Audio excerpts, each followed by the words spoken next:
성경에는 성경의 이야기를 또 가지고 와서 또 그 말씀을 또 해석하고 전하는 그런 본문들이 있습니다. 오늘 본문이 바로 그런 본문입니다. 오늘 본문을 보면 어떤 사건을 가지고 왔냐면 창세기 4장에 나오는 가인과 아벨의 사건을 가지고 나왔습니다.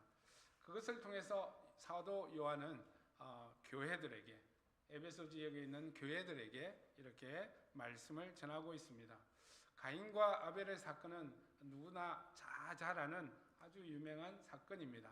성경에 나오는 최초의 살인 사건입니다. 죄를 지은 자들의 사건이 바로 죄인들의 사건 가운데 가장 먼저 나오는 살인 사건이 바로 가인이 아벨을 죽인 사건입니다.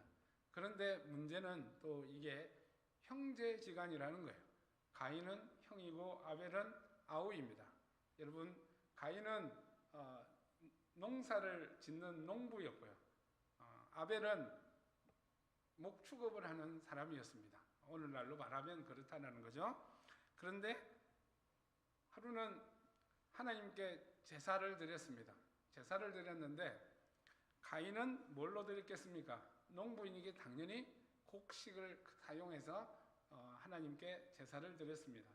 그런데 아벨은 동물을 잡아서 그 피로 제사를 드렸습니다. 그런데 하나님께서는 아벨의 제사는 받으셨지만 가인의 제사는 받지 않으셨습니다. 그래서 가인이 몹시 화가 났습니다. 분노했습니다. 하나님께 대한 분노를 누구에다 퍼부었냐면 아벨에게, 동생인 아벨에게 퍼부었습니다. 그래서 아벨을 덜로 끌고 나가서 죽이는, 살인하는, 오늘 본문에 보면 쳐 죽였다라고 이야기를 합니다. 창세기 본문에도 쳐 죽였다라고 번역이 되어 있습니다. 이 말은 사람들이 동물을 도살하잖아요. 도살하는 것처럼 죽였다라는 것이죠. 아주 처참하게 죽였다라는 것을 본문은 이야기를 하고 있습니다. 자, 그러면 오늘 본문의 이 이야기를 들으면 우리들이 갖고 있는 의문이 있습니다. 사람들이 갖고 있는 의문과 동일합니다. 어떤 의문이 있습니까?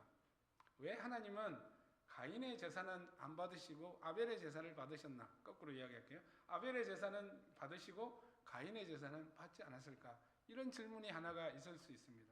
두 번째 질문은 뭐가 있냐면, 의문은 왜 가인은 하나님께 분노했는데 왜 아벨을 죽였을까? 라는 그 두 가지 질문이 우리들에게 던져지는 질문입니다.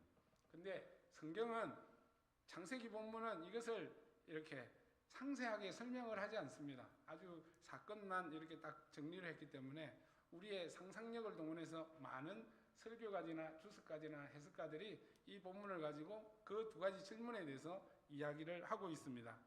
여러분들은 왜 하나님께서 아벨의 제사는 받으시고 가인의 제사는 받지 않았을까요?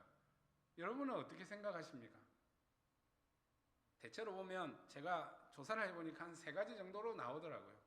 첫 번째는 하나님께서는 동물의 피제사, 그 희생제사를 받으신다라는 거죠. 그것이 물론 레위기의 제사법을 정해놨지만 이미 그것을 알려줬을 것이다 라는 거죠. 그래서 이 곡식의 제사를 드린 가인의 제사를 받지 않았다라는 거죠. 근데 좀 이해가 되지 않습니다. 왜 이해가 되지 않을까요? 가인은 농사를 짓는 농부였기 때문에 자기가 가지고 있는, 물론 뭐 짐승도 가축도 있을 수는 있겠지만 자기가 이 작물을 한 그거를 가지고 제사를 드렸습니다. 레위기도 보면 곡물로 아주 가늘게 빻아서 제사를 드리는 그런 속죄 제사가 있습니다. 가난한 자들을 위해서 예비한 것이죠. 근데 이 해석은 사실은 조금 맞지 않는 것 같습니다. 이렇게 이야기하시는 분들 꽤나 많습니다. 두 번째 해석은 뭐냐면 히브리서를 가보면 믿음으로 제사를 드렸다라고 합니다. 그러니 아벨은 믿음으로 드렸다, 진실되게 드렸다라고 이야기를 하고 또한 가인은 그 반대다, 형식적으로다, 마음이 없는 제사를 드렸기 때문에 그렇다라고 이야기하는 분들도 있습니다. 세 번째는 어떤 거냐면 이게 밑에 창세기 본문 밑에 조금 내려가 보면 네가 옳은 일을 했다면 네가 왜 나한테 너의 얼굴이 분노한 것처럼 변하였느냐라고 이야기를 합니다. 그리고 히브리서의 내용들을 보면 믿음이라는 내용을 보면 그 믿음이라는 것이 과연 뭘까라는 거죠. 그래서 그 이 믿음이 표현되는 것이 어디로 표현되냐면 삶으로 표현된다는 거죠. 그래서 가인은 그의 평소의 삶이 오늘 히브리서의 본문에도 나오는 것처럼 평소의 삶이 어땠다? 바르지 못했다라는 거죠. 악했다라는 거죠. 하나님께서는 이제 구약의 내용들을 보면 제사의 내용들을 보면 하나님이 이런 말씀을 하시잖아요. 선지자를 통해서 야 너희 제물 엄청난 화려한 제사 내가 받기 싫다 신물 난다 라는 그런 말들이 있습니다. 그러니까 하나님이 왜 그렇게 말씀하냐 너희의 삶이 하나님을 기쁘게 하는 삶이 아니기 때문에 그렇다라는 거죠. 그리고 우상 숭배를 하면서 하나님 또 곁다리로 하나님을 섬기는 그런 양다리로 살아가는 너희의 모습들은 나를 불편하게 한다라는 것이죠. 그래서 이 삶과 하나님께 드려지는 그 예배가 이렇게 서로 다르다는 거죠. 악한 삶을 살면서 하나님을 섬기는 듯 한다는 거죠. 그래서 여러분들은 이 세 가지 중에 어디에 손을 들어주겠습니까? 저는 개인적으로 오늘 요한일서의 본문도 그렇고 히브리서의 말씀도 그렇고 해서 한 세 번째로 생각을 하고 있습니다. 뭐 다르게 첫 번째라고 이야기해도 무리는 없을 것입니다만 전체적으로 봤을 때는 이 하나님께서 가인의 제사를 받지 않는 이유는 그의 삶이 악했기 때문에라는 것을 저는 그렇게 생각을 합니다. 여러분들의 예배가 우리의 예배가 말씀이 좀 다른 데로 나가는데 우리의 예배가 삶이 받쳐주지 않는 예배 그것을 우리는 정말 좀 한번 심각하게 생각을 해봐야 됩니다. 우리가 예배라는 것, 이 공동체가 드리는 이 안에 주일의 예배도 있지만 우리의 삶으로 드리는 예배가 있거든요. 그래서 우리의 삶이 드리는 예배는 하나님이 기뻐하시는 삶을 살아가는 것 그런 것이죠. 그래서 하나님께 영광을 돌리는 것입니다. 그렇게 하는 이유는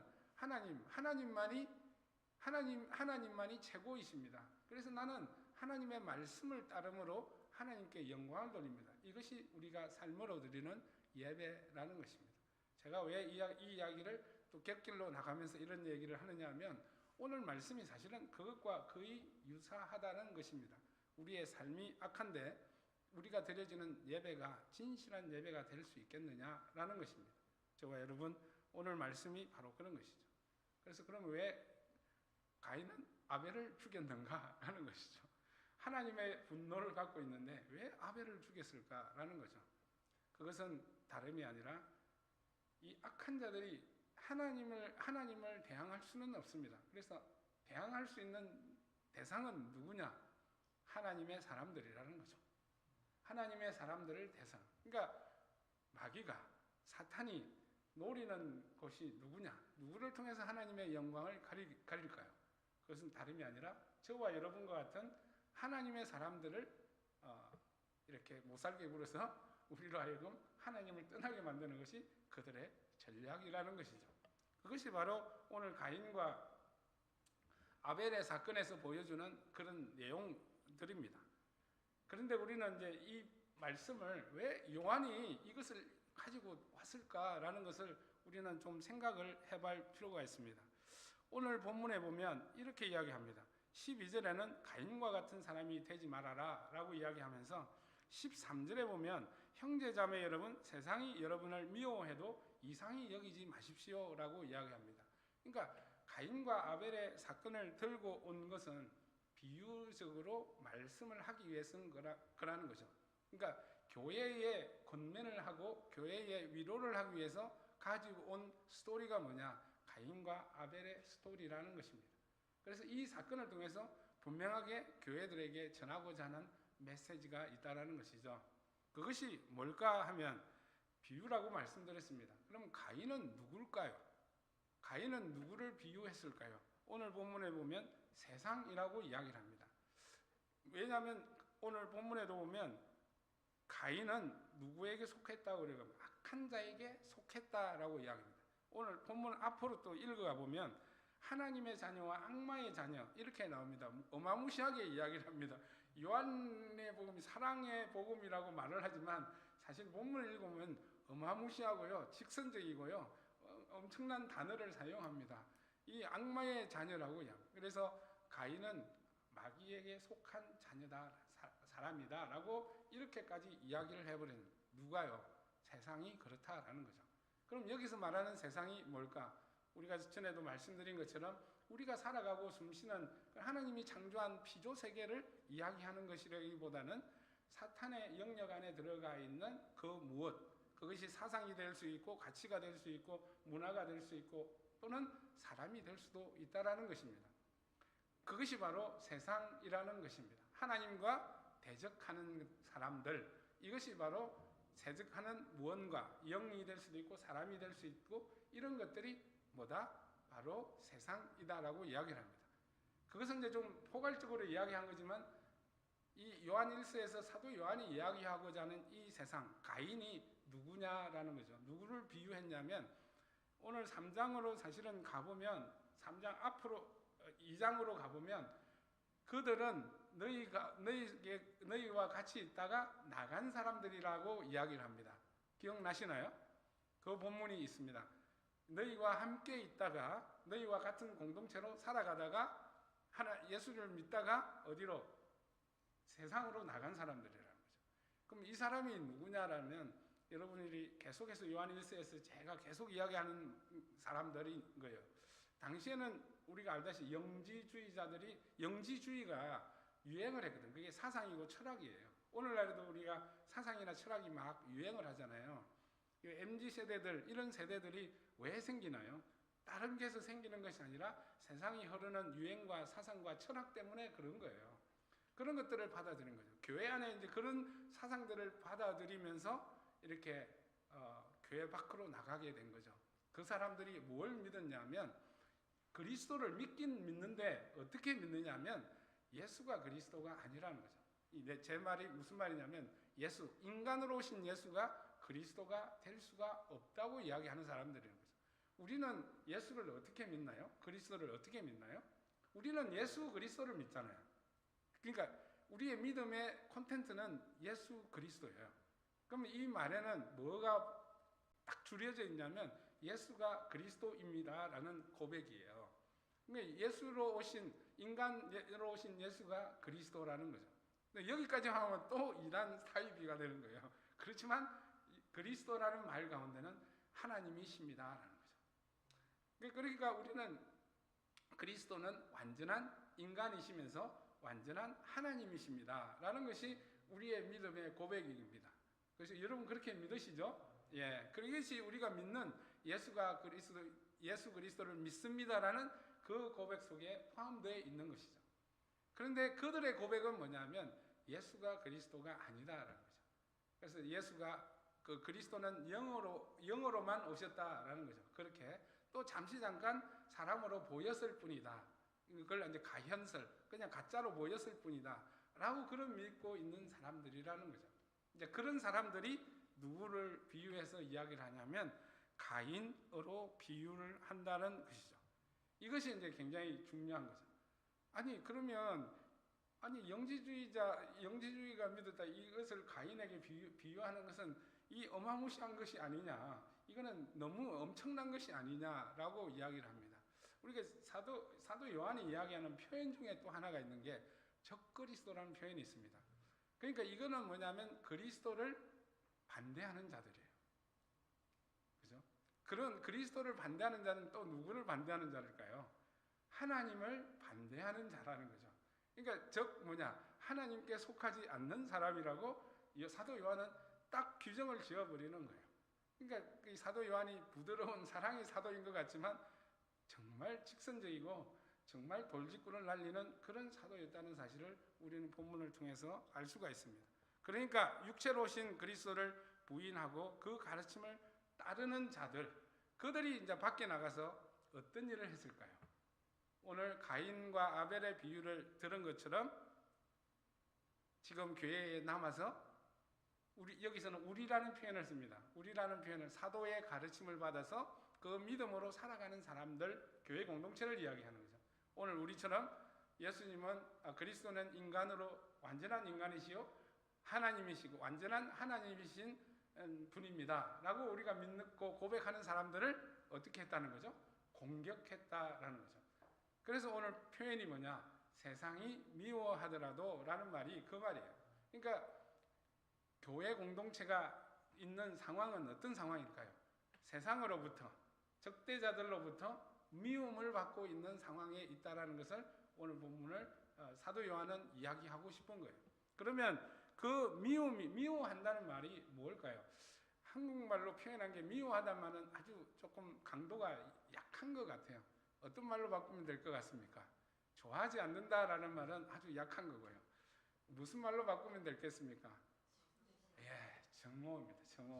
정오라는 단어, 영어로는 hate. 그러니까 영어를 우리 공부할 때 제가 기억나는 게 딱 있습니다. 기억나는 게 있는데 단어를 사용할 때 좋아하지 않는다는 단어로 hate를 쓰면 안 된다라는 그런 얘기를 여기 미국 와서 영어 교사한테 배운 적이 있습니다. 절대 쓰지 말아야 될 단어가 있는데 hate라는 단어를 쓰면 안 된다라고 이야기를 하더라고요. 근데 이 hate라는 단어를 한국말로 바꾸면 정오라는 단어입니다. 이 정오는 어떤 감정이냐면 우리가 감정을 설명하기가 참 어려운데 미워한다는 것을 정오한다는 걸로 봤는데 이 정오는 어떤 존재를 어떻게 하는 걸까요? 무시하는 거예요. 그 다음에 존재를 멸시하는 거예요. 또 좀 더 나가면 존재를 부정하는 상태까지 가는 게 뭐냐면 정오라고 이야기를 합니다. 저와 여러분들은 정오하는 사람이 없기를 바랍니다. 자, 우리가 참 정오하는 사람이 세상 살다 보면 한두 사람은 정도는 있을 수 있습니다. 있을 수 있는데 참 우리가 우리의 감정을 잘 다스리기가 쉽지는 않은데 어쨌든 이 정오하는 사람이 누가 누구를 정오하느냐? 즉 그리스도의 교회를 정오한다는 거죠. 그 정오하는 정도는 그 존재를 무시하고 멸시하고 부정한다는 거죠.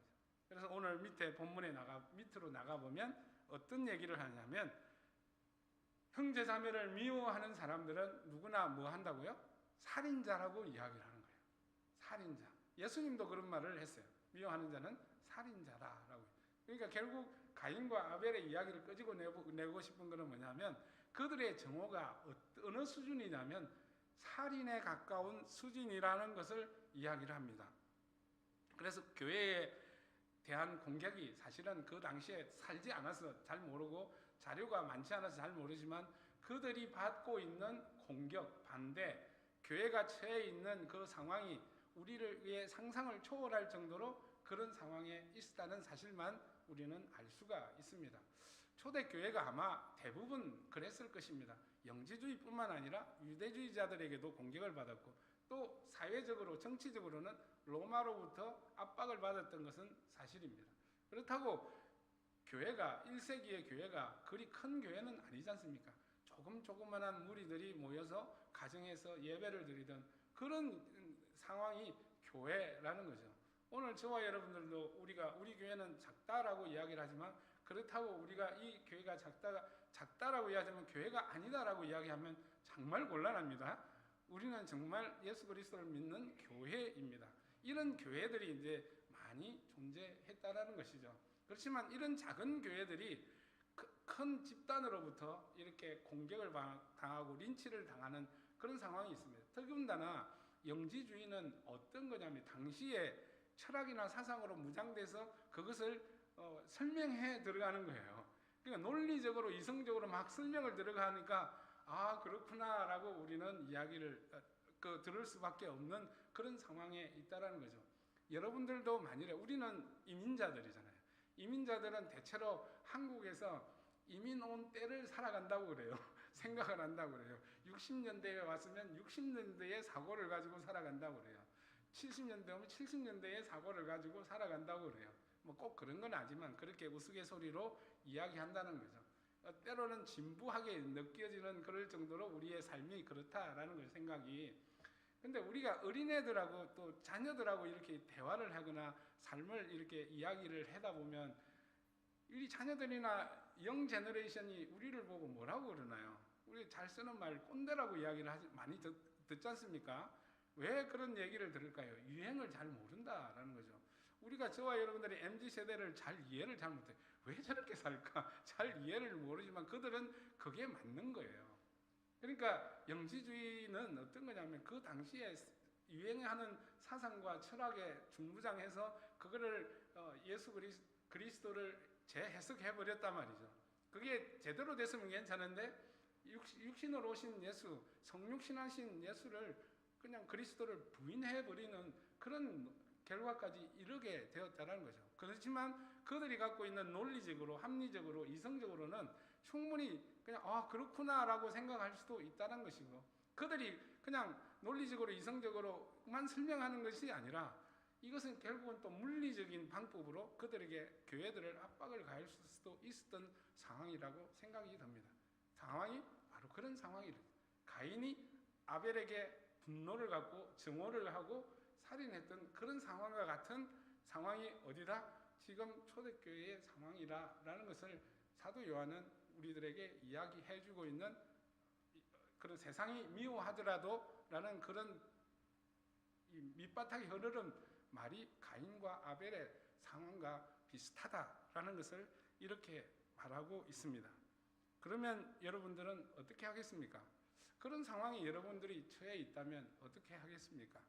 그래도 나는 예수가 그리스도임을 굳게 믿고 나는 교회 공동체에 있을 거야 라고 그렇게 살아갈 것입니까? 아니면 그들의 말이 옳고 옳으니 또 내가 믿는 게 의심을 해볼 수도 있고, 또 내가 그 사람들이 맞으니 그 사람들에게 또 가르침을 받기도 하고 그럴 수도 있을까요? 어떤 길을 걸어갈 수 있을까요? 참 우리가 여기서 대답하기란 쉽지는 않습니다. 우리가 그런 상황에 처해 있지 않기 때문에 그렇죠. 모르긴 몰라도 아마도 대부분 많은 사람들이 그들의 가르침에 귀를 기울였을 것입니다. 또 혹시나 우리가 잘못된 거 아닌가? 그들이 제대로 된 거 아닌가? 라고 의심을 할 수도 있었을 것입니다. 그래서 이제 그 앞부분에 보면 사도 요한이 뭐라고 해요? 너희는 다른 가르침을 받을 필요가 없다. 더 이상 가르침을 받을 필요가 없다라고 이야기한 본문이 있거든요. 그런 현상들이 교회 공동체 안에 있었을 거라는 거죠. 다른 가르침, 그들의 가르침에 혹해서 유혹해서 따라갈 수도 있고, 물리적인 압박이 심하니 이게 과연 내가 지금 믿고 있는 게 옳은가 아닌가, 그런 것을 의심해 보기도 했다는 것이죠. 그러면서 자연스럽게 때로는 어떤 사람들은 그들에게 휩쓸려서 나가게 되고요. 또 교회를 떠나는 그런 일이 막 교회 가운데 일어날 수 있다는 것이 지금 현재 사도 요한이 지금 글을 쓰고 있는 그 교회들의 현상이라는 것이죠. 그러면 사도로서, 여러분들이 사도라면 어떤 얘기를 할 수 있겠습니까? 오늘 본문에는 두 가지를 이야기하는데 사실은 세 가지를 제가 나누어 봤습니다. 첫 번째가 뭐냐면 이상하게 여기지 말라라고 이야기합니다. 사도 요한이 그들에게 세상이 우리를 미워할 때, 또 세상이 우리를 압박해 들어가고 논리적으로 막 설명해 나가고 그들의 가르침이 옳다고 이야기할 때 의심하지 말라는 거죠. 그들이 미워하는 것, 그들이 증오하고 우리를 미워하는 것을 어떻게 여기라고요? 당연하게 여기라 라고 이야기를 합니다. 이상하게 여기라고 이야기하지 않습니다.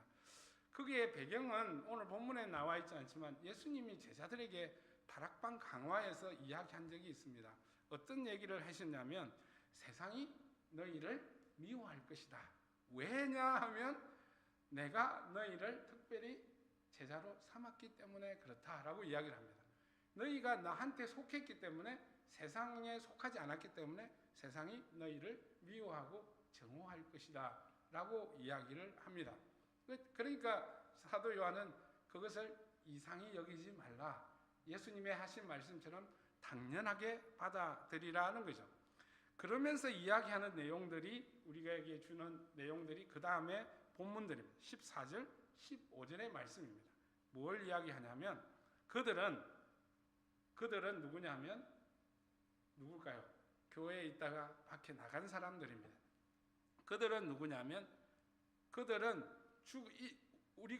우리는 이미 죽음에서 생명으로 옮겨갔지만, 왜냐하면 형제자매를 우리는 사랑하기 때문에 우리는 생명에 있지만 그들은 어디에 있냐?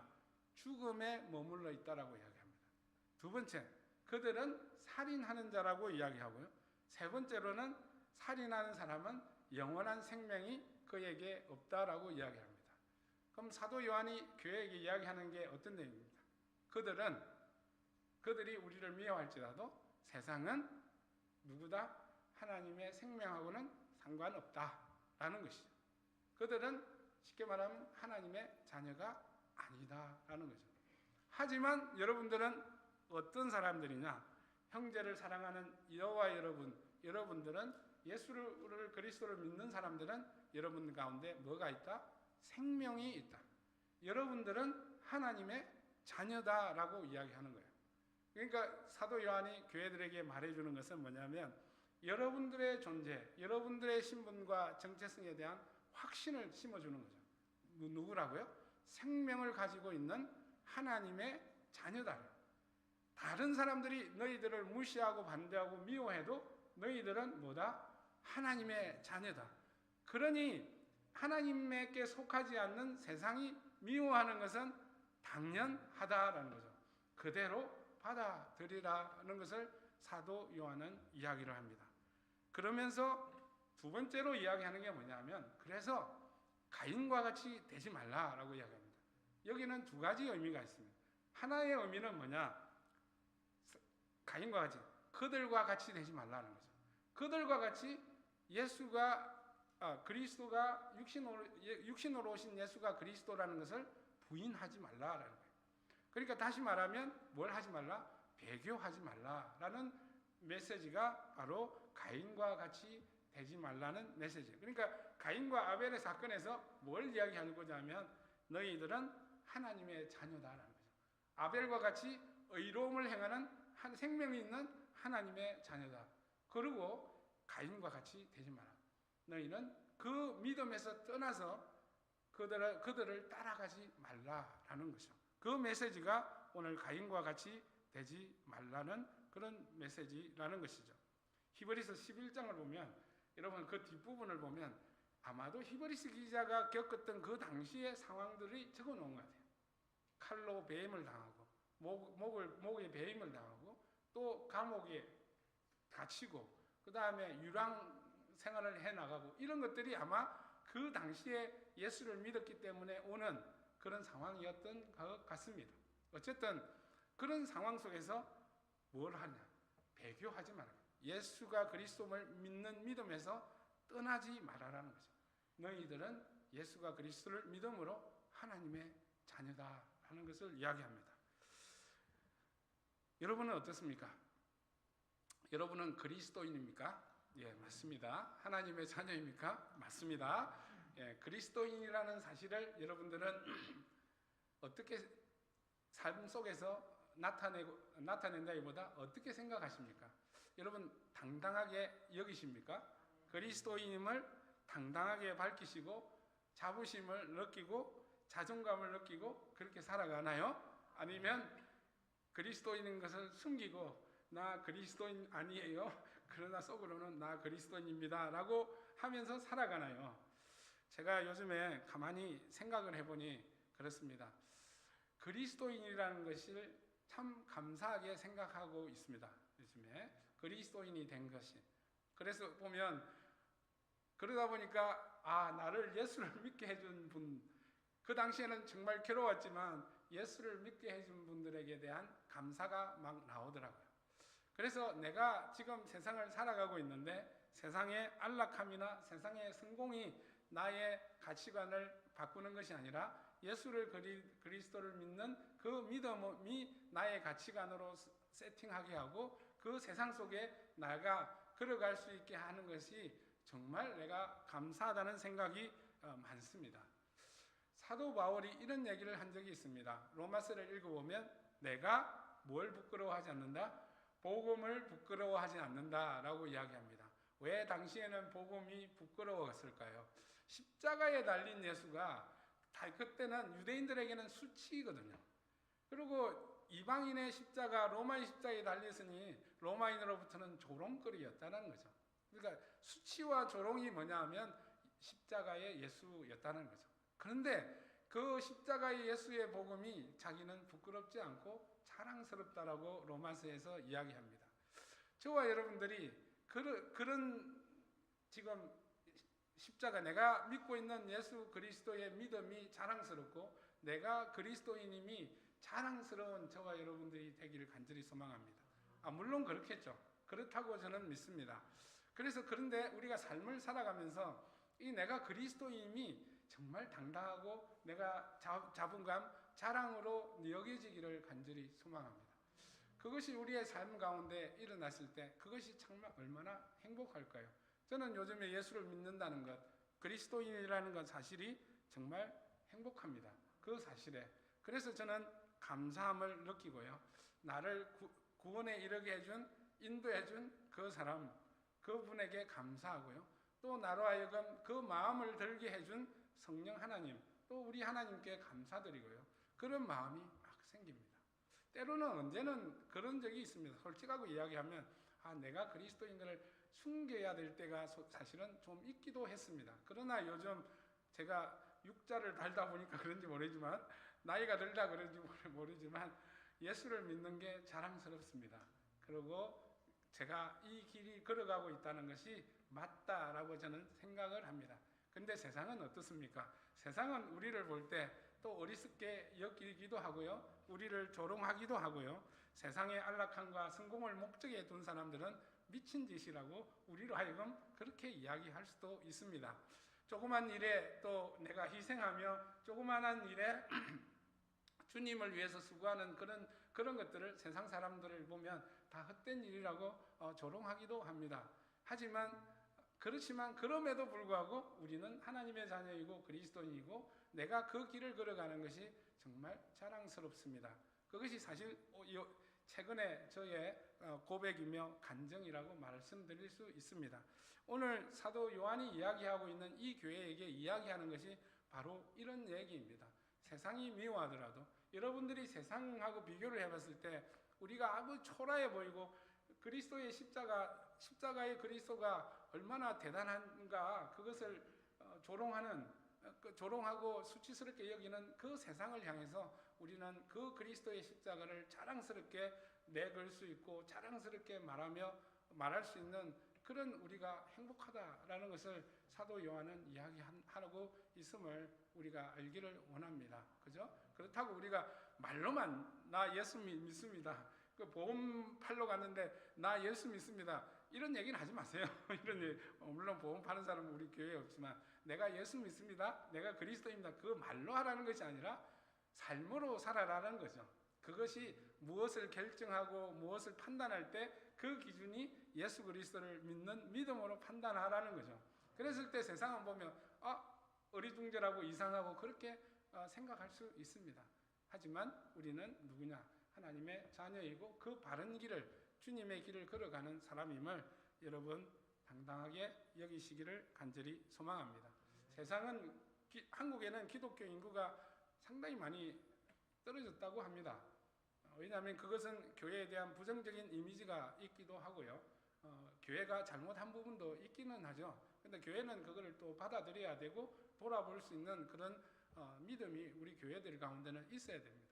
그렇다 할지라도 우리가 거기에 대해서 어떻게 해야 될까라는 부분은 우리는 믿음으로 예수 그리스도를 믿음으로 그 믿음을 길을 꿋꿋이 뚜벅뚜벅 걸어가면 되는 것입니다. 그런 저와 여러분들이 되시길 바랍니다. 사도 요한이 말하고자 하는 것이 바로 그런 거죠. 다른 길로 가인의 길로 가지 말라라는 말이죠. 그러면 가인의 길로 가지 말라는 말에 또 다른 의미는 뭐냐 하면 가인이 어떻게 했나요? 자기의 생각으로 자기의 분노와 정오를 아벨에게 바로 쏟아부어 버렸거든요.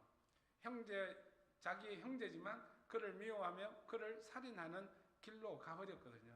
결국 이야기하고자 하는 사도 요한의 초점은 주님이 주신 계명, 우리 형제자매, 교회 안에 있는 우리 믿음의 형제자매들이 서로 사랑하라는 것입니다. 그것은 오늘 사도 요한이 이야기한 것이 11절의 첫 부분에 보면 여러분들이 처음 들은 소식이라고 이야기를 합니다. 그러니까 우리가 신자가 됐을 때, 예수를 믿었을 때, 교회로 시작됐을 때 처음 들은 소식이 뭘까? 예수님이 우리들에게 말씀해 준 계명이라는 거죠. 그 계명이 서로 사랑하라는 것입니다. 우리가 예수 그리스도를 믿는 믿음으로 당당하게 살아가는데요. 그 살아가는 모습이 어떤 모습으로 나타나야 되냐? 서로 사랑하는 모습으로 나타나야 된다는 거죠. 그것이 어디에서 먼저요? 교회 안에서 먼저 일어나야 된다는 이야기를 합니다. 왜 이런 말씀을 정말 많이 강조했을까? 그것이 참 저는 궁금했습니다. 좀 이따 말씀드리고요. 오늘 말씀을 보면 이런 말씀이 있습니다. 그런데 그 서로 사랑하는 모습의 구체적인 것을 이야기합니다. 예수님이 우리를 위하여 자기 몸을 버렸습니다. 그러므로 여러분들도 여러분들의 형제자매를 위하여 자기 몸을 버리는 것이 마땅합니다 라고 이야기합니다. 이 말씀은, 그런데 이것을 그 밑에 뭐라고 이야기하냐면 우리가 알고 있습니다 라고 이야기합니다. 이것을 사랑을 알았습니다 라고 이야기합니다. 그럼 사랑을 어떻게 하라는 거죠? 자기 몸을 형제자매를 위해서 버려라는 거죠. 이 중에 얼마나 많은 사람이, 또 역사적으로 얼마나 많은 사람이 형제자매를 위해서 자기 목숨을 버렸을까요? 정말 많지 않을 겁니다. 정말 극소수일 것입니다. 근데 이 말씀은 딱 들어보면 우리 전혀 불가능하구나, 우리 포기해야지, 그렇게 이야기할 수 있습니다. 근데 오늘 사도 요한은 그 다음에 바로 실질적인 예를 들어놓는데 우리를 안독해 하는 말씀이 있습니다. 어떤 말씀인가요? 누구든지 여기 아니군요. 누구든지 세상의 재물을 가지고 있으면서 자기 형제자매의 궁핍함을 보고도 마음 문을 닫고 도와주지 않으면 어떻게 하나님의 사랑이 그 사람 속에 머물겠습니까? 라고 이야기합니다. 그러니까 어떤 사랑을 이야기합니다. 나의 재물로 궁핍한 형제자매를 도우라는 거죠. 이것을 예수님이 십자가에 자기 몸을 버리신 것과 같이 또 우리가 형제자매를 위해서 자기 몸을 버리라는 것을 이야기하는 한 실제적인 예로 저는 이 본문을 이야기했다고 봅니다. 이 말씀을 이 정도는 할 수 있겠죠. 우리가 형제자매를 위해서 나의 재물, 궁핍한 형제자매를 보고 나의 재물을 내어놓는 일, 이것은 우리가 할 수 있는 일입니다. 그래서 사실은 초기 공동체, 기독교 공동체에서 가장 중심점에 있던 그 액티비티가 뭐냐? 이 도우라는 말이 있거든요. 그러니까 형제자매를, 경제적으로 어려운 형제자매를 도우는 일을 초기 공동체는 함께 했어요. 그래서 사도행전을 읽어보면 사도들을 발 앞에 자기의 재물을 내어놓습니다. 그러면 사도들이 그거를 가난한 사람들에게 나누어 주니 교회 공동체 안에는 가난한 자가 없었더라라는 그런 말씀이 있거든요.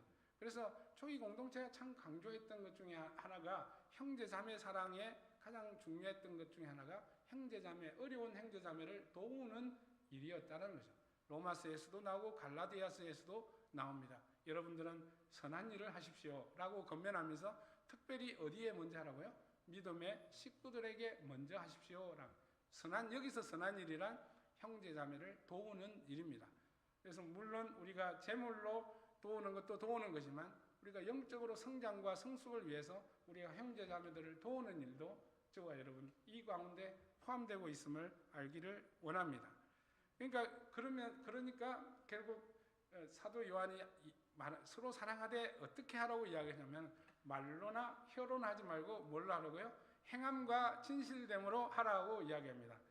여러분, 행동과 진실함은 서로 연결이 됩니다. 예수님이 십자가에 몸을 버리신 것은 어떤 것일까요? 예수님은 누구를 위하여 버리셨나요? 우리를 위하여 버렸습니다. 그럼 우리를 위하여 버렸다는 말은 어떻게 했다는 거죠? 우리를 사랑했다라는 것이죠. 근데 그 사랑이 어디로 나타났나요? 자기 희생으로 나타났습니다. 마찬가지로 오늘 형제자매의 궁핍함을 보며 우리가 사랑을 나타내야 되는데 그 나타냄이 어떻게 나타나나요? 자기 재물로 나타난다는 거죠. 재물을 드림으로 나타난다는 거죠. 그래서 행함과 진실됨은 같이 연동이 된다는 사실이죠. 우리가 마음만 갖고 있고 입으로만 하는 것이 아니라 우리의 마음이 어디로 노출돼? 행동으로 노출됐을 때 그것이 바로 진실됨의 사랑이다라는 것을 오늘 본문에서 이야기를 사도 요한이 말하고 있습니다. 그래서 진실된 마음이 행동으로 표현되는 그런 사랑을 우리 사도 요한이 교회들에게 건면하고 있습니다. 그런데 사람의 사랑 가운데는 이렇게 말로만 하는 사랑이 있지만, 또는 그것을 행동이 없는 사랑이지만 거짓 사랑이라고 이야기하잖아요. 그 다음에 어떤 사랑이 또 있냐면, 사랑은 뭔가를 하긴 하는데 목적이 있습니다. 그 목적이란 뭐냐면 자기의 유불리에 따라서 하는 경우가 있습니다. 그것을 우리는 위선적 사랑이라고 말합니다. 성경에서 오늘 사도 요한이 교회들에게 말하는 것은 진실된 마음으로 사랑을 표현해라라는 것이 오늘 사도 요한이 말하고 있는 것입니다. 그것을 교회 공동체 안에서 같이 이루라는 거죠. 힘들고 어려운 형제자매들, 물질적으로도 그럴 수 있고 영적으로 그럴 수 있고 정신적으로 그럴 수 있는 사람들에게 직접 가서 우리가 행동으로 나타내는 것, 그것도 진실됨이 없으면 행동으로 나타날 수가 없다라는 거죠. 그런 면에서 행동과 진실됨으로 서로 사랑하라는 거죠. 가식적으로 하는 것이 아니라 우리가 정말 사랑함으로 나타낼 수 있는 그런 사랑을 하라는 것이죠. 서로 사랑하는 말, 여러분 쉽습니까? 쉽지는 않습니다. 쉽지는 않지만 우리가 한 걸음 한 걸음 해 나가야 된다는 것을 권면하고 있습니다. 마지막으로 결론을 짓습니다. 그러면 사도 요한은 왜 이렇게 사랑을 많이 강조할까요? 스스로 사랑하라는 말을 사도 요한은 이렇게 요한 1서에서 이렇게 강조를 할까요? 저는 그것이 참 궁금했습니다. 그 궁금한 것은 뭐냐? 바로 첫 번째는 그런 거죠.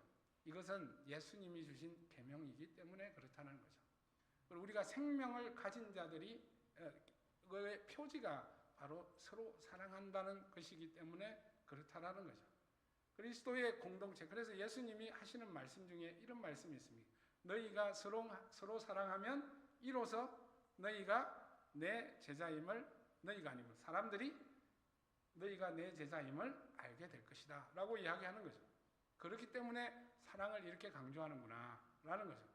두 번째로 이제 제가 생각한 건데 이거는 제가 묵상한 결과입니다. 왜 이렇게 사랑을 많이 강조할까? 이거는 초대교회의 상황과 참 매치가 되어 있습니다. 여러분, 주변에서 막 공격을 많이 해요. 어떨 때 그 공격을 막아낼 수 있을까요? 서로가 하나가 될 때, 연합이 될 때 그렇게 가능하다는 거죠.